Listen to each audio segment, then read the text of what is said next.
Olá, muito boa tarde a todos e todas. Sejam todos muito bem-vindos a mais uma tarde de estudos do Livro dos Espíritos. Esse estudo que realizamos todos os domingos aqui pelo nosso canal no Facebook e também pelo YouTube, depois disponibilizado. Vou tentar aqui. Nós estamos aguardando a chegada da nossa irmã Lívia Mendes, né, que parece estar tendo algum problema de conexão, mas daqui a pouco ela chega, e se não chegar, a gente vai tocando aqui, tá certo? Lembrando sempre que nós estamos transmitindo pelo Facebook, também, estamos transmitindo pelo Facebook, o negócio aqui hoje está meio complicado. Também pela Rádio Espírita Nova Vida de Apudi. Então, a todos, nosso carinho, nosso melhor, muito obrigado, né, pela sua presença, pela sua participação conosco no nosso estudo semanal do Livro dos Espíritos. É sempre uma grande honra receber a todos vocês aqui, tá certo? Vou repetir mais uma vez que nós transmitimos agora ao vivo, em tempo real, pelo Facebook, na minha página pessoal, e depois esse programa fica disponibilizado também no nosso canal no YouTube, ok? E que nós estamos aí aguardando a nossa irmã Lívia Mendes, que é a nossa convidada de hoje, mas parece estar tendo algum tipo de problema tecnológico, né? Algum problema de conexão para acessar a sala. Então, enquanto ela não chega, enquanto ela ainda não conseguiu entrar, eu estou ajustando aqui. Pronto. Então, enquanto ela não consegue entrar, a gente vai dando início aqui ao estudo desta tarde, trazendo uma leitura do livro Pão Nosso, pela psicografia de Francisco Cândido Xavier, né, que é um talento, uma mediunidade maravilhosa desse irmão, e trazendo a reflexão do Espírito Emmanuel, que tem como título O Arado. E Jesus lhe disse: ninguém que lança a mão do arado e olha para trás é apto para o reino de Deus. São palavras de Jesus relatadas por Lucas no capítulo 9, versículo 62. E Emmanuel nos traz a seguinte reflexão, como sempre muito lúcida, né? Emmanuel nos diz: aqui vemos Jesus utilizar na edificação do reino divino um dos mais belos símbolos. Efetivamente, se desejasse, o mestre criaria outras imagens. Poderia reportar-se às leis do mundo, aos deveres sociais, aos textos da profecia, mas prefere fixar o ensinamento em bases mais simples. O arado é aparelho de todos os tempos. É pesado, demanda esforço de colaboração entre homem e máquina. Provoca suor e cuidado. E, sobretudo, fere a terra para que a produza. Constrói o berço das sementeiras e, à sua passagem, o terreno cede para que a chuva, o sol e os adubos possam sejam convenientemente aproveitados. É necessário, pois, que o discípulo sincero tome lições com o divino cultivador, abraçando-se do arado da responsabilidade, na luta edificante, sem dele retirar as mãos, de modo a evitar prejuízos graves à terra de si mesmo. Meditemos nas oportunidades perdidas, nas chuvas de misericórdia que caíram sobre nós e que se foram sem qualquer aproveitamento para o nosso espírito, no sol do amor que nos vem vivificando há muitos milênios, nos adubos preciosos que temos recusado, por preferirmos a ociosidade e a indiferença. Examinemos tudo isso e reflitamos no símbolo de Jesus. Um arado promete serviço, disciplina, aflição, e cansaço. No entanto, não se deve esquecer que, depois dele, chegam as semeaduras e as colheitas, pães no prato e celeiros guarnecidos. Que mensagem fantástica, né? É incrível como a gente muitas vezes não nos damos conta de que a ferramenta está em nós, está à nossa disposição, está ali ao nosso alcance para fazermos diferente. Basta que a gente realmente tome nas mãos o arado da responsabilidade, né? Lívia está me dizendo aqui que não está conseguindo, já seguiu todas as instruções e não consegue.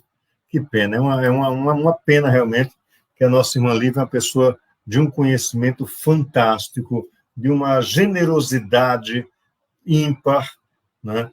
É uma pena que realmente ela não possa estar conosco nessa tarde, né? Depois eu converso com ela pessoalmente. Lamentável, mas tudo bem, vamos em frente. Então, meus irmãos, mandando um abraço aqui a Fátima Lúcia, em Pau dos Ferros, a Lourdes Anselmo, em Açu, e a Núbia Martins, em Lages, pessoas, amigos que já estão conosco. Vamos, então, elevar o nosso pensamento a Deus, à espiritualidade superior, a Jesus, nosso irmão maior, para apresentarmos a nossa gratidão por este momento de estudo, por este encontro semanal de reflexões, de construção de conhecimentos, de alargamento do nosso olhar sobre a obra de Deus. Por este momento, Pai querido, irmão maior e amigos da espiritualidade, somos gratos de coração, porque podemos, à luz da doutrina espírita, ampliar o conhecimento nosso ainda tão limitado, ainda tão pequeno, mas que tanta luz lança sobre nós tal conhecimento que nos é trazido pela doutrina dos Espíritos. Rogamos da espiritualidade superior o concurso fraterno, para que nos auxilie neste instante, neste momento de estudo, de reflexão, para que possamos compreender as orientações que nos são trazidas do alto e assim partilhar tais orientações com os nossos irmãos. Rogamos ainda o concurso fraterno, ainda que sejamos espíritos pequenos, imperfeitos, né? Ainda cheios de orgulho, ainda cheios de animalidades, mas voltados na pretensão e na firme proposição de sermos melhores a cada dia. Abençoe-nos, Pai, e em todos os momentos, para que nós possamos, ao transformarmos nossas atitudes, sermos espíritos dignos de serem chamados filhos de Deus. Muita paz. Bom, vamos lá. Já tem aqui alguns amigos que estão conosco. Deixa eu mandar aqui uns acenozinhos para o pessoal, né? Está aqui conosco. Sejam todos muito bem-vindos, ok? Bom, nós começamos, então, na questão 263. Nós estamos falando ainda estamos dentro da parte segunda, né? Tratando do mundo espírita ou do mundo dos espíritos. E aí, nós estamos falando sobre escolha das provas. Na questão 263, Kardec faz a seguinte indagação: o espírito faz a sua escolha logo depois da morte? E a resposta é não. Muitos acreditam na eternidade das penas, o que, como já vos disse, é um castigo, né? E aí nós vamos refletir que é óbvio que quando, e em outro momento, né, Kardec vai retomar essa questão numa outra perspectiva, né, vai dizer que essa questão depende muito do nível do espírito, essa questão da escolha das provas, né, vai depender muito do nível de evolução desse espírito, né? Quanto mais aperfeiçoado, mais rápido é esse processo. Quanto mais animalizado, quanto mais materializado, mais lento, mais longo, mais duradouro, mais demora acontecerá. Então, e aí, uma das coisas que a espiritualidade nos traz, e que é muito interessante a gente refletir, é que nós, espíritos ainda terrenos, ainda acreditamos que as penas são eternas, né? Que a gente vai sofrer para sempre, que a gente vai pagar os erros para sempre, aquela história, né? Que a gente coloca sempre: você foi bonzinho, você vai para o céu; você foi malzinho, você vai para o inferno. E isso é para sempre. O que é um ledo engano. A doutrina espírita vem nos esclarecer de que céu e inferno são estados de alma, né? E que os erros cometidos nós vamos resgatando, né, ao longo das encarnações, das nossas experiências. E nessa história de pagar, sabe, é como se Deus fosse o dono da bodega. E não é. Eu costumo dizer que aquilo que algumas pessoas, ou que alguns autores colocam como o pagamento ou provas, a prova é real, né? A expiação também, mas assim, como pagar erros do passado, eu coloco como oportunidades que Deus nos concede para que possamos nós resgatarmos, aprendermos com aquela situação. Então, não é crível, não é cabível nós pensarmos que vamos ter aí um sofrimento eterno. Vou pagar erros eternamente. Não, Deus não seria justo e Deus não seria amoroso, né? E Deus seria, acima de tudo, imperfeito se isso fosse verdade, porque é um Deus que estaria naquela condição daquele Deus que se vinga, que tem raiva, que tem ira e coisa e tal, né? Então, logo depois que morre, o espírito escolhe as suas provas para a próxima encarnação? Não. Isso vai demorar um certo tempo de acordo com o nível de evolução deste espírito, ok? E aí, na questão 264, e antes de passar a 264, deixa eu mandar um abraço aqui para meu queridíssimo amigo João Carlos, meu irmãozão João Carlos, lá em Açu, Elson, meu amigo Cacau, Elson Galdino, Cacau lá, e Simara, sua esposa, lá em Lages, Ednilson Torres, em Açu, né? Pessoas que também estão aí conosco, nos acompanhando. Então, a questão 264 pergunta o seguinte: o que dirige o espírito na escolha das provas que queira sofrer? Ou seja, qual é o direcionamento, o que leva o espírito a escolher esta prova e não aquela, a escolher este caminho e não este, né? E aí a espiritualidade vai nos esclarecer, dizendo que ele escolhe de acordo com a natureza de suas faltas, as que o levem à expiação destas e a progredir mais depressa. Uns, portanto, impõem a si mesmo uma vida de misérias, de provações, objetivando suportá-las com coragem. Outros preferem experimentar as tentações da riqueza e do poder, muito mais perigosas, pelos abusos e má aplicação a que podem dar lugar, pelas paixões inferiores que uma e outros desenvolvem. Muitos, finalmente, se decidem experimentar suas forças nas lutas que terão de sustentar em contato com o vício. Ou seja, o que está nos dizendo aqui a espiritualidade? De que o espírito vai escolher as suas provas naquilo que ele ainda não conseguiu avançar, naquilo que ele ainda não conseguiu se libertar. Por exemplo, uma pessoa que tencione a libertar-se do vício da bebida, por exemplo, provavelmente vai escolher uma vida onde ele tenha acesso, onde ele tenha familiares que bebam, que façam uso da bebida, para se policiando, se afastar do vício, né? ou alguém, isso no caso da escolha, né?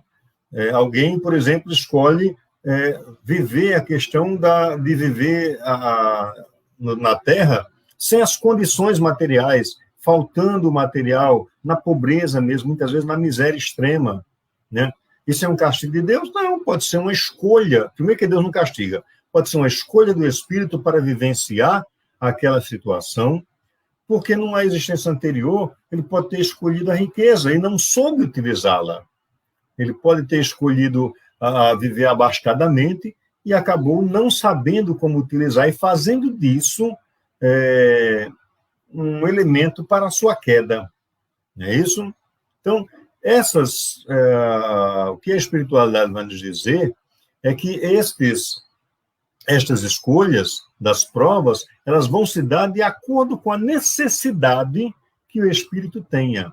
É aquilo que eu preciso vencer, é naquilo que eu preciso ser melhor, onde eu preciso alcançar um outro patamar para não incorrer no erro que eu já cometi antes. Deixa eu mandar um abraço aqui para Solange Freitas. Eu não sei onde Solange está. Solange, se você quiser colocar aí, minha querida, onde é que você está, tá? Muito obrigado pelo carinho, pela presença, ok? Então, vamos lá. Ainda tratando de escolha das provas, a questão 265 faz a seguinte indagação.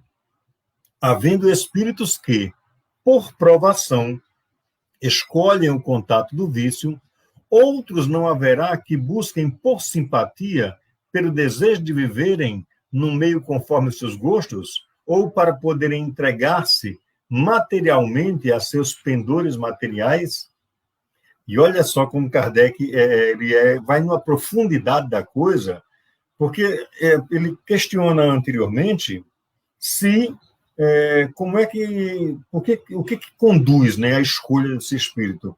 E aí, a partir da resposta, ele vai perguntar o seguinte: sim, mas se ele escolhe determinada prova para vencer suas imperfeições, não há aquele que escolha porque gosta?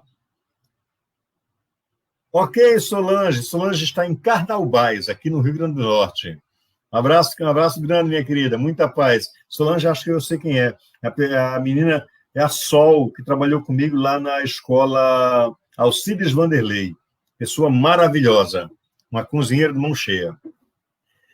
Então, nós vamos ver o seguinte, que haverá espíritos que escolham determinada situação porque gosta, e aí os espíritos vão dizer que sem dúvida, mas tão somente aqueles cujo senso moral ainda está pouco desenvolvido. Opa, aqui vem uma questão muito interessante. Tem espírito que, não, eu quero voltar, eu quero encarnar cachaceiro. Tomar um pó de manhã, tarde de noite. O que denota isso? Denota um espírito que ainda tem um senso de moralidade, um cultivo de valores morais muito adensado, muito animalizado, muito materializado, né? Ainda não consegue perceber, esse espírito ainda não se despertou para algo maior, algo mais puro, mais divino, mais espiritual. A prova vem por si mesma e eles a sofrem mais demoradamente. Cedo ou tarde, compreendem que a satisfação de suas paixões brutais lhe acarretou deploráveis consequências, que eles sofrerão durante um tempo que lhes parecerá eterno. E olha, é interessante aqui, olha, que lhes parecerá. Não está dizendo que vai ser um tempo eterno para este sofrimento das consequências dos atos. Uma hora chega ao fim, e aí é recomeçar. E aí, seguindo na resposta, e Deus os deixará nessa persuasão até que se tornem conscientes da falta em que incorreram e peçam, por impulso próprio, lhes seja concedido resgatá-la mediante úteis provações. Interessante essa questão, porque é o seguinte, há espíritos que vão fazer escolhas equivocadas, sim, porque é espírito que assim ainda acha que não, a minha condição, a condição daquele espírito ainda é daquela de que, não, para lá tomar as cachaçinhas, você, né, rasteia no outro, eu tenho que me dar bem a qualquer custo, a qualquer preço. Né? Só que isso vai gerar uma série de consequências. Tomando o exemplo do alcoólatra, o primeiro dele a primeira consequência dessa é a consequência moral, que leva ao afastamento da família, a maioria das vezes, que leva ao afastamento do convívio social, a ser expurgado da sociedade, né? Que leva à degeneração do próprio corpo, e aí começando pelo fígado, estômago, muitas vezes são aí esses irmãos acometidos por doenças bastante severas, como o câncer, né?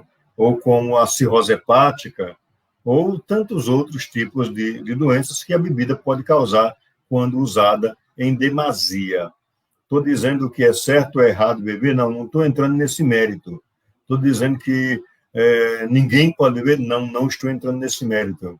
Eu estou dizendo que todos nós precisamos ter comedimento nas nossas atitudes, né? Porque as consequências que são acarretadas a partir dessas escolhas equivocadas, né, vão parecer uma eternidade. Ora, quem sofre, por exemplo, uma cirrose hepática, né, que é uma doença degenerativa que vai destruindo o fígado e provoca consequências terríveis para a qualidade de vida, alguém que está sofrendo com isso vai pensar que sofre a eternidade inteira, né? Mas o maior sofrimento, ele não é efetivamente o físico, é o sofrimento moral, quando ele toma consciência de que fez a escolha errada. Quando ele toma consciência de que a escolha que foi feita não o levou para o seio da família, para o acolhimento da família, mas, ao contrário, o leva a desenvolver violência, se tornar uma pessoa violenta, extremamente agressiva, apartado de valores que lhe levem a crescer, e, com isso, vai desenvolvendo uma série de situações que moralmente vão lhe afetar e afetar muito. Deixa eu mandar um abraço aqui também para o meu queridíssimo irmão Leonardo, lá de Açu. Opa, essa aqui, 266. Leonardo, em Açu. Boa tarde, meu querido. Um grande abraço. João Carlos está nos dizendo que, mesmo fazendo escolhas equivocadas, estes espíritos podem se desviar desse caminho e tomar uma atitude mais pensada? Sim, João Carlos. Nós temos livre-arbítrio. Muito boa a sua pergunta. Excelente. A qualquer momento da nossa caminhada, nós podemos mudar o rumo da nossa caminhada, da nossa direção, né? A qualquer instante, nós podemos... eu fiz uma escolha, por exemplo, para ser, sei lá, pensar aqui, vamos ficar no alcoólatra, né? A escolha para conviver com álcool, né? E ser alcoólatra, coisa e tal, porque eu gosto de beber, coisa e tal. Mas chega um momento que, de repente, ele bota a mão na consciência e... Rapaz, o que eu estou fazendo? O que eu estou fazendo? Né? E muda de rumo. Eu vou dar um exemplo de mim mesmo, partindo de mim. Eu fumei durante muitos anos. Muitos e muitos anos. Né? Cheguei a parar, quando meu filho nasceu, cheguei a parar uns 8 meses, aí teve um computador que queimou e pronto. Descontei no cigarro, volta a fumar de novo e tal. Até um dia em que Deus usou o meu próprio filho para dizer o seguinte, e ele chega para mim, mas pai, você prometeu, ele tinha uns 4 anos, você prometeu que ia parar de fumar. Rapaz, aquilo foi uma pancada moral tremenda. E eu deixei, né? Foi fácil? Não foi. Não foi fácil. Mas a gente foi construindo dia a dia, com todo o sofrimento que acarretou isso. Ou seja, João, então a gente pode, a qualquer momento, mudar a direção das nossas atitudes. Só depende de nós. Né? Hoje eu durmo bem, né? Só estou meio cheinho, né? Meio gordinho. A pandemia me deixou assim, em forma de barril. Né? Mas, em termos respiratórios, lógico que tem as consequências, foram mais de 30 anos fumando. Hoje, o meu pulmão, eu sei que ele tem consequências desses atos, que o pulmão não se regenera, diferente do fígado. O pulmão não se regenera. Né? Então, eu tenho limitações.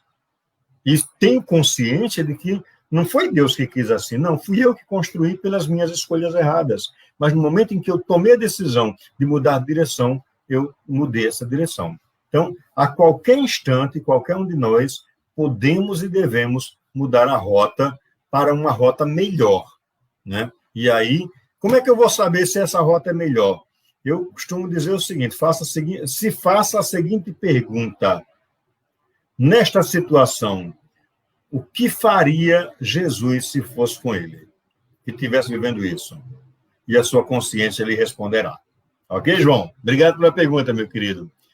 Cacau, lá de Lages, nos diz o seguinte, escolhas equivocadas, pagamos um preço muito alto. É verdade, Cacau. As nossas escolhas equivocadas, nós pagamos um preço alto, né? E não pagar naquele sentido literal do pagar, mas é que nós construímos para nós,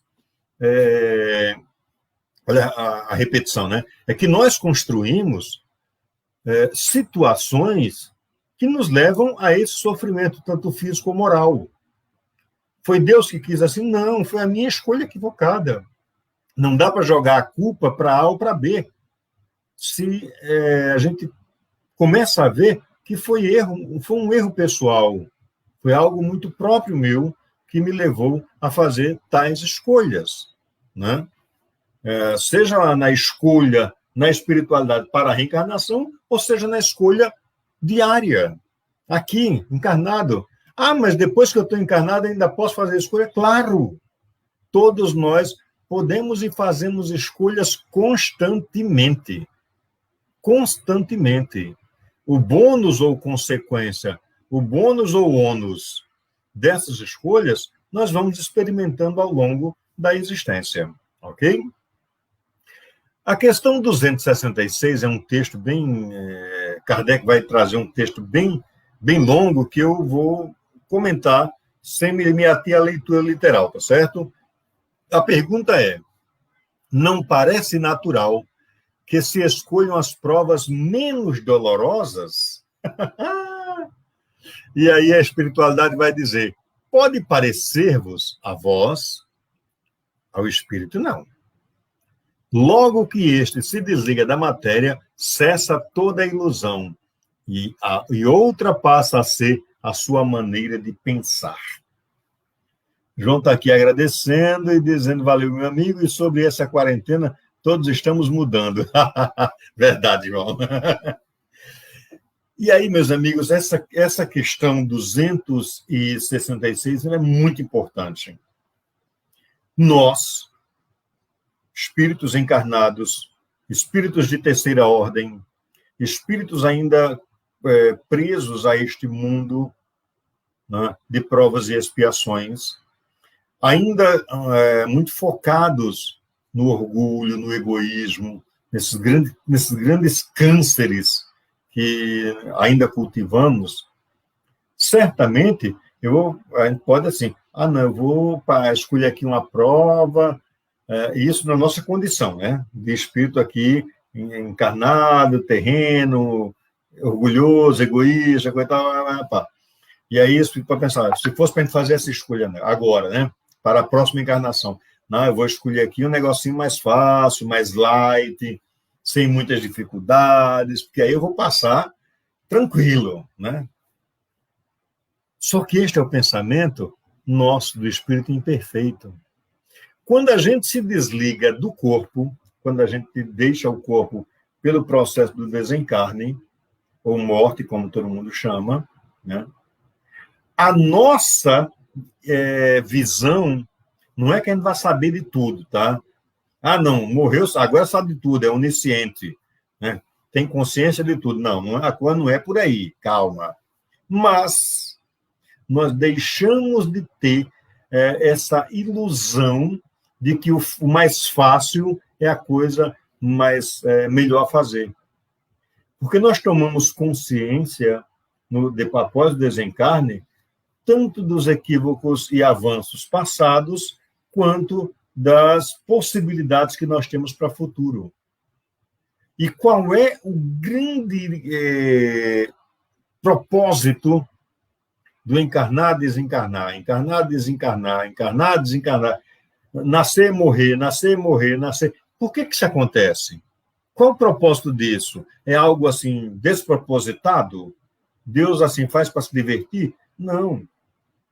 Porque é o processo de que nós vamos nos melhorando, vamos nos burilando, vamos... eu estou tentando achar um outro termo aqui, mas não está vindo à cabeça. Mas a verdade é que a gente vai se aprimorando enquanto espírito, né? Então, eu perco essa ilusão dessa coisa do jeitinho brasileiro, né? De que dá um jeitinho aqui para a gente dar né? Pular umas 3 casas. Não, na espiritualidade não existe isso, não há pulinhos, nem pulos e nem pulões. Ao tomarmos consciência da real situação, nós buscamos escolher a prova que melhor se adeque ao nosso resgate, ao processo de aprendizagem que me leve a avançar. Sim, mas você disse há pouco tempo que o espírito pode escolher uma prova não, uma existência calcada ainda em valores morais lá embaixo, porque ele gosta disso. É verdade, pode. Mas ao longo da existência, passado pelo processo de infância, de adolescência, de juventude, este espírito teve contato com outras possibilidades, né? E toda aprendizagem construída, ela fica, ela não se perde. Então, pouco a pouco, esse espírito também vai se melhorando. Ele não vai ser cachaceiro à eternidade, né? Ele não vai ser alguém mentiroso à eternidade. Ele não vai ser alguém que gosta de dar pernada no outro à eternidade. Porque quando ele toma consciência de que fazer isto é algo ruim para ele começa a mudar a sua perspectiva. Ele começa a enxergar a vida com outros olhos, com outras possibilidades. Então, assim, meus irmãos, o caminho mais fácil, imaginamos nós, espíritos encarnados, imperfeitos, orgulhosos e egoístas. O espírito desencarnado deixa de ser orgulhoso e egoísta? Não, não deixa, não. Certo? Mas ele teve toda uma existência para começar a se melhorar. E se avançou em alguma coisa, se avançou um passo, pelo menos, ele já vai ter outros olhos para enxergar a sua próxima encarnação. João Carlos nos coloca aqui, é um pouco complicado de pensar que a nossa percepção muda após o desencarne, porque o que me vem à mente é que eu tenho 2 personalidades, uma enquanto estou em João e outra enquanto sou espírito. Na verdade, João Carlos, a coisa não é bem por aí, não são 2 personalidades, é um espírito só, é um espírito único. No entanto, quando está encarnado, a gente tem, é natural do espírito que ainda é imperfeito, está encarnado na Terra, ainda é um planeta de provas e expiações, e nós estamos vivendo de acordo com esse planeta. Vamos pensar que nos mundos de regeneração, onde o amor fala mais alto, onde a concórdia, a harmonia, a solidariedade fala mais alto ao coração, os espíritos fazem escolhas iguais às nossas? Claro que não. Porque o nível de conhecimento dele já é muito maior, já avançou, já cresceu. Nós chegaremos lá? Chegaremos, com certeza, né? Quando chegaremos? Depende das nossas escolhas, né? Então, eu não sou João aqui encarnado e José desencarnado. Eu sou o mesmo João. Só que a aprendizagem que foi construída ao longo dessa encarnação me auxilia a enxergar na espiritualidade com uma visão mais ampliada. Essa é a diferença. Ok? Se eu respondi, espero ter respondido. A questão 267 pergunta o seguinte: pode o espírito proceder à escolha de suas provas quando encarnado? E a resposta é: o desejo que então alimenta pode influir na escolha que vem a fazer, dependendo isso da intenção que o anime. Dá-se, porém, que, como espírito livre, quase sempre vê coisas de modo diferente. O espírito por si só é quem faz a escolha. Entretanto, ainda uma vez o dizemos, possível lhe é fazê-la mesmo na vida material. Por isso que há sempre momentos em que o espírito se torna independente da matéria e que lhe serve de habitação. João está nos dizendo, compreendi sim, ok. O espírito pode fazer essas escolhas para a próxima encarnação ainda encarnado? Sim, pode. Pode. Ele vai definir exatamente como é que será? Não, calma, não é por aí. Mas as atitudes que o espírito toma no seu dia a dia, na construção do seu dia a dia, na construção da sua relação com o outro, na escolha dos valores a que ele vai assumindo, né? Isso vai direcionando para a escolha que ele fará lá na frente.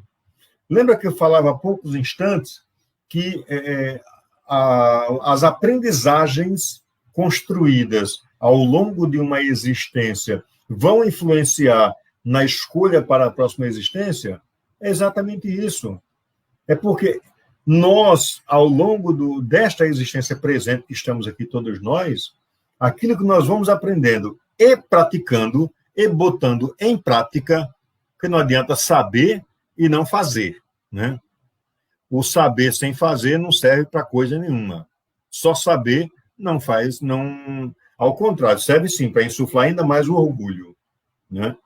Mas o saber e o agir a partir desse saber vai influenciar, vai conduzir para que, ao desencarnar, esse espírito tenha mais elementos de percepção, de observação, de escolhas, e aí de escolhas muito mais centradas.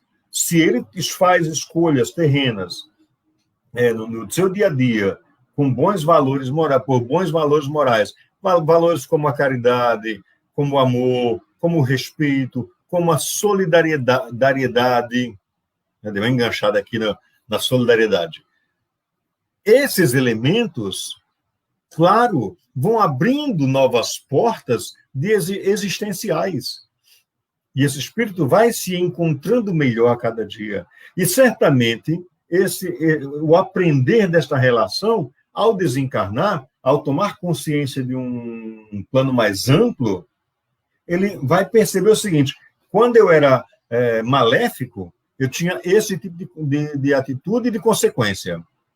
Quando eu passei a viver de maneira benéfica, eu passei a ter esse tipo de atitude e consequência. E aí bota na balança, pesa, né? Onde é que eu me senti melhor? Onde é que eu avancei mais? Como é que eu posso continuar me sentindo bem? Ah, mas isso não é egoísmo? Ou está em busca só de se sentir bem? Não, porque assim, o egoísmo ele é visto do ponto de vista do sentir-se bem unicamente, o outro que se exploda, né? Nesse sentido, se eu estou bem, eu também quero que o outro esteja bem e venha somar-se comigo. Há um desdobramento dessa pergunta, que é a 267A, que diz o seguinte: não é de certo como expiação ou como prova que muita gente deseja as grandezas e as riquezas? Será? Opa, isso aqui vai mexer com um bocado de gente. E a resposta é: indubitavelmente não. A matéria deseja essa grandeza para gozá-la, e o espírito para conhecer-lhe as dificuldades.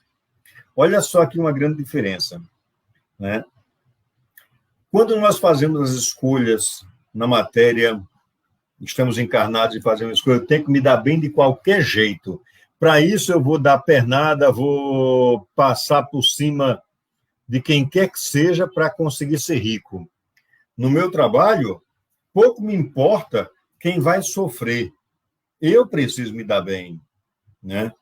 E essa realidade, né, ela é uma preocupação do gozar a vida encarnada como se não existisse uma vida espiritual.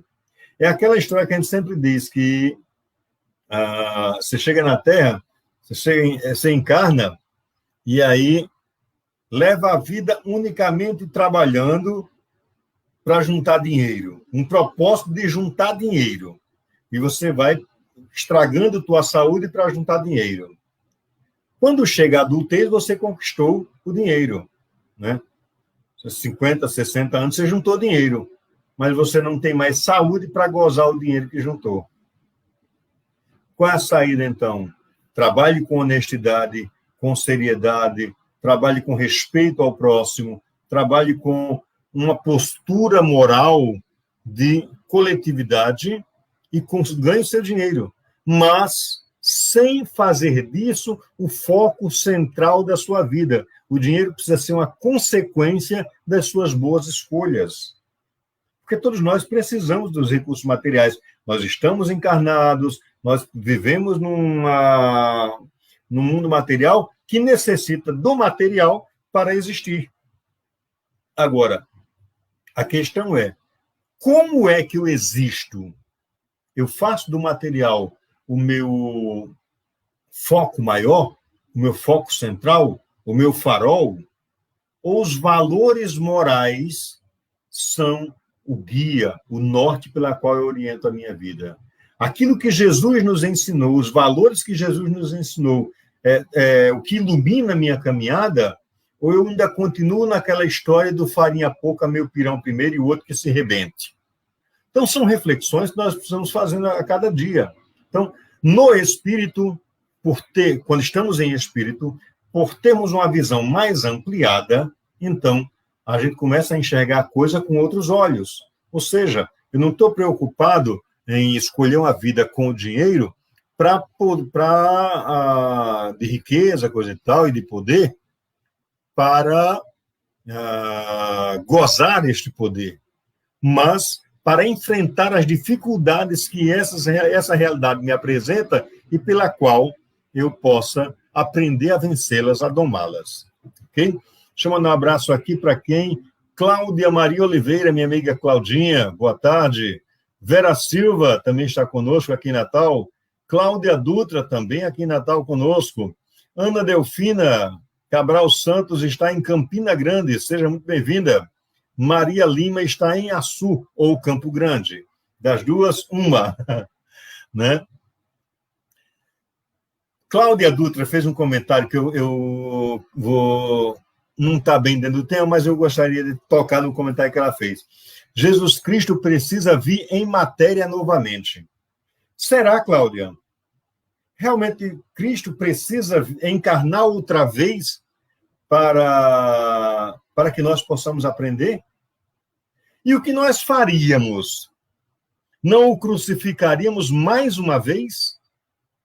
Nós já alcançamos, enquanto humanidade, valores morais de respeito ao próximo, e chegar alguém, como chegou Jesus há 2000 anos atrás, dizendo que o poder não está no dinheiro, o poder está no amor, de transformar realidades pelo amor, pelo congraçamento.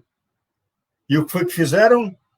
Tacaram ele numa cruz, que era o castigo pior que existia à época para os romanos, era crucificar alguém. Era o castigo destinado aos piores bandidos que existiam. E aí eu pergunto o seguinte, será que nós, hoje, já alcançamos um nível de compreensão de que Jesus retornando, nós não faríamos a mesma coisa? E uma outra questão, Cláudia Dutra, a vinda de Jesus, então, a primeira vinda foi inútil, não serviu para nada, que ele tem que voltar outra vez? Então, são reflexões que a gente precisa fazer no nosso dia a dia para essa construção. Aí ela coloca aqui, nós não alcançamos esse patamar, não alcançamos esse patamar. É verdade, nós não alcançamos. Portanto, nós faríamos exatamente a mesma coisa, né? Porque hoje, infelizmente, se nós dermos uma olhada em volta, a gente vai observar duas realidades bem tristes. Né? Boa tarde, José Walter, lá em Jucurutu. Seja bem-vindo, meu querido. Duas realidades bem tristes. Os ensinamentos de Jesus foram deturpados, né? Foram modificados para atender interesses de castas, interesses de poderes, né? Terrenos, obviamente.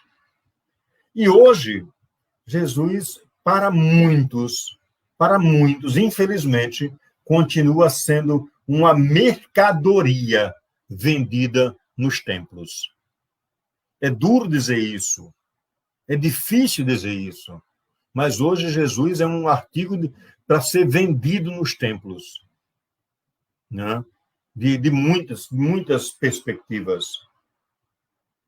Tornou-se os ensinamentos e as palavras de Jesus unicamente uma coisa para ser vendida e não para ser vivida.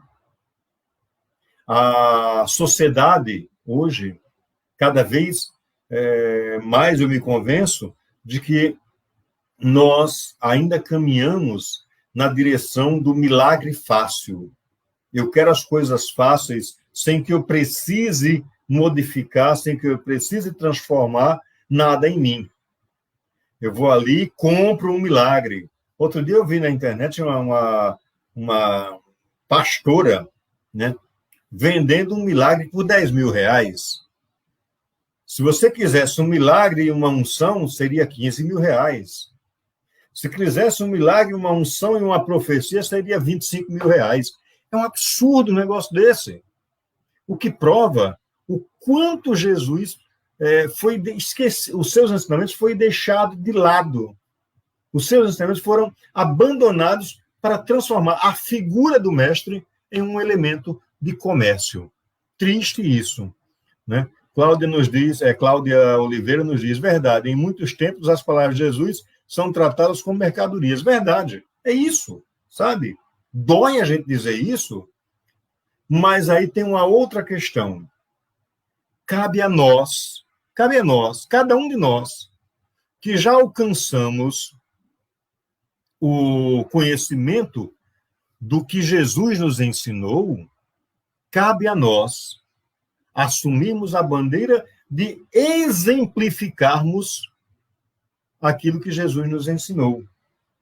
Porque muitas vezes nós temos ainda pessoas na condição de faça o que eu digo, mas não faça o que eu faço. E a gente vê cada besteira acontecendo aí, pelo amor de Deus, né?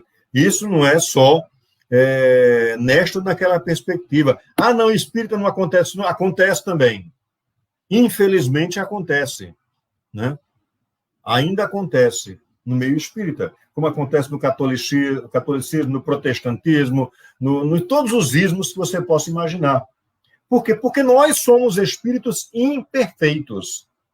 Mas, como eu dizia, cabe a nós tomarmos a nossa existência para fazer dela exemplo de bons valores, de assumirmos aquilo que Jesus nos ensinou como plataforma do nosso viver. Assumir os ensinamentos de Jesus como a orientação primeira das nossas atitudes, do nosso fazer, do nosso pensar, do nosso amar. Chegando um monte de gente aqui, coisa boa. Jair Bezerra está em Itajá. Minha amiga Maria da Anunciação Medeiros, também de Itajá. Núbia Nascimento, de Porto do Mangue. E a minha amiga Esmeralda Olivier Pinto, em Laje do Muriaé, no Rio de Janeiro. Abraço a todos pelo carinho da audiência. Então, meus queridos, quando eu chamo a atenção para essa realidade de nós dessacralizarmos, né? Fernanda de Saleitão, um colega nosso lá de Açu, ele usa bastante esse termo, e eu estou assumindo, Fernando, o termo, né? É preciso dessacralizar Jesus e trazer Jesus para a vivência de cada um de nós, né? Assim, nós teremos efetivamente uma convivência pacífica conosco mesmo, com a gente mesmo. Esse é um grande passo. E é um passo que a gente precisa ser dado. E o nosso exemplo, o nosso viver, precisa ser referência para o outro, né? Porque se a gente não vive, não exemplifica, nós não estamos fazendo aquilo que Jesus ensinou. Porque Jesus, antes de dizer dizer o que fazer, antes de Jesus dizer o que fazer, ele viveu aquilo que nos ensinou. E isso faz toda a diferença. Não é isso, Neuza Castro? Boa noite. João Carlos nos coloca o seguinte: fico muito triste em ouvir algo assim, mas são as escolhas das pessoas e mais cedo ou mais tarde vamos sentar para as consequências, ou deve ser atentar. O que é importante são as escolhas que fazemos e como traçamos, deixa eu buscar aqui, a nossa jornada com base nos ensinamentos de Jesus. Perfeito, João Carlos. É exatamente isso, sabe?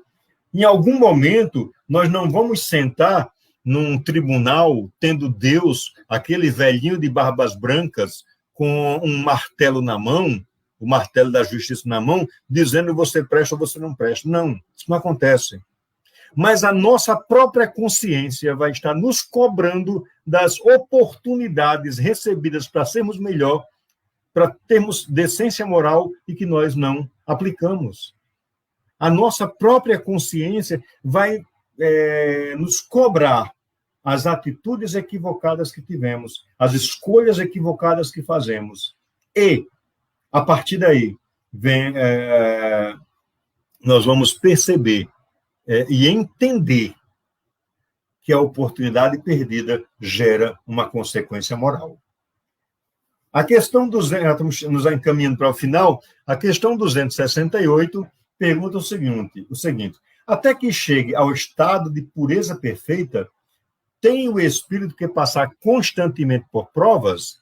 E a resposta, sim, mas que não são como entendeis, pois que só considerais provas e tribulações materiais. Ora, havendo-se elevado a um certo grau, o espírito, embora ainda não seja perfeito, já não tem que sofrer provas. Continua, porém, sujeito a deveres nada penosos, cuja satisfação lhe auxilia o aperfeiçoamento, mesmo que consistam apenas em auxiliar os outros a se aperfeiçoarem. Olha que coisa linda. Ou seja, Jesus é um espírito perfeito? É. Como é que ele chegou lá? Exatamente caminhando por essa estrada que hoje nós caminhamos, né? E fazendo as escolhas acertadas.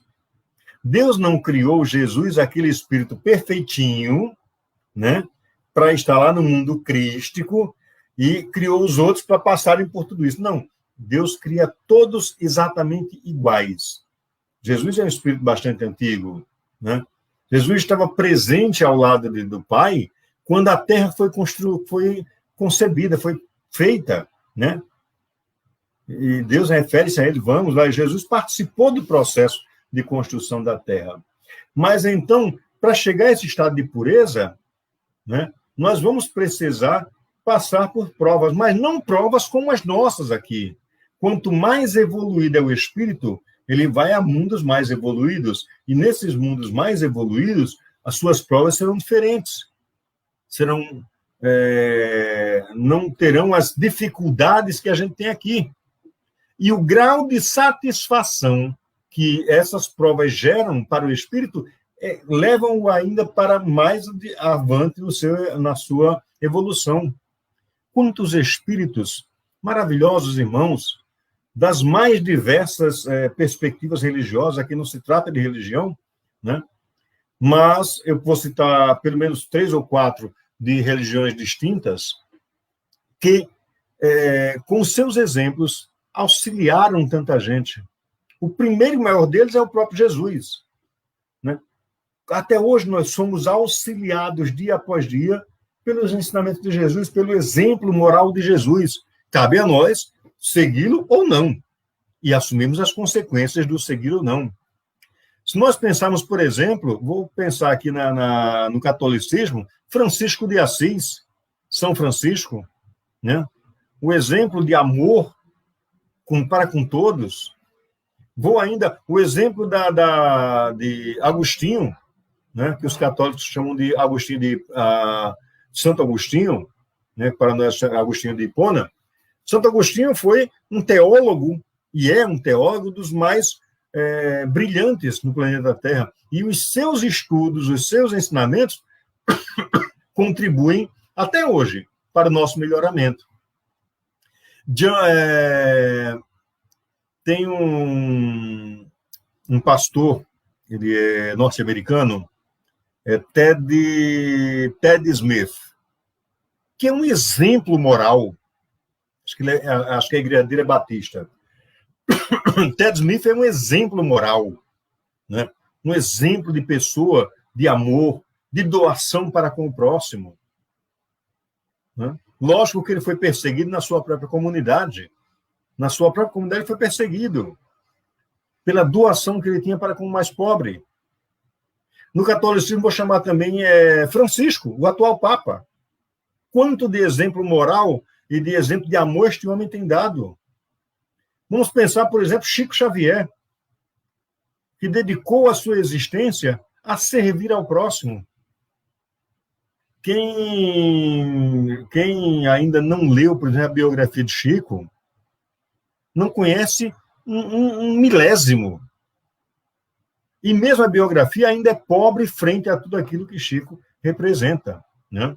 Então, à medida em que nós vamos evoluindo e vamos indo a outros mundos mais evoluídos, também nesses mundos nós passaremos por provas, mas diferente das provas que vivemos agora.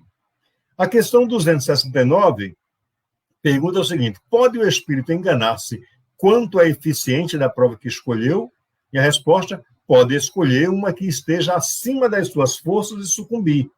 Pode também escolher alguma que nada lhe aproveite, como sucederá se buscar vida ociosa e inútil. Mas então, voltando ao mundo dos espíritos, verifica que nada ganhou e pede outra para que lhe faculte recuperar o tempo perdido. Certo, ele pede outra e é atendido, mas com as consequências daquilo que ele deveria ter feito e não fez. E, por fim, para o nosso estudo de hoje, a questão 270, que pergunta o seguinte: a que se deve atribuir as vocações de certas pessoas e a vontade que sentem de seguir uma carreira de preferência a outra? E a resposta é: parece-me que vós mesmos podeis responder esta pergunta, pois não é isso a consequência de tudo o que acabamos de dizer sobre a escolha das provas e sobre o progresso efetuado em existência anterior? Ou seja, o que me leva a ter uma aptidão maior por algo, né, em detrimento a outro? É que aquele algo que eu tenho uma aptidão maior, eu já conheço, eu já trago esse conhecimento, né? Então, eu acabo tendo uma aptidão aí, uma vontade maior em relação àquilo, e a partir daquilo vou acrescentando outros. Ou posso fazer a escolha de não querer fazer aquilo, mas tenho a aptidão, né? Então, nada disso é além de que produto das aprendizagens que nós realizamos ao longo da existência. Tá bom, meus queridos. Agradecer muito, muito mesmo a presença de todos vocês, né? Aqui que estiveram conosco. Agradecer a Deus, primeiramente, obviamente, né? Pela oportunidade recebida e desejar a todos que tenham todos uma semana maravilhosa, cheia de muita paz, e agradecer a Deus, Pai Todo-Poderoso, Pai de infinita bondade, que a cada dia nos fortalece a certeza das escolhas serenas para o nosso existir, a certeza das escolhas que nos levem a encontrar caminhos que possibilitem a que cada um de nós possamos compreender o nosso papel enquanto espíritos em processo de evolução. Obrigado, Senhor, por tudo que fazes, por todos nós, em todos os instantes, a todos os momentos. Muita paz e gratidão. Meus queridos, no próximo domingo, nós teremos a nossa queridíssima Lídice Domingos, lá da Casa Espírita de Pipa, aqui ali em Rio do Fogo, né? Então, Lídice Domingos estará conosco no próximo dia 18. Então, um grande abraço a todos, muita paz, muita luz, que Jesus nos abençoe hoje e por todo sempre. Um abraço.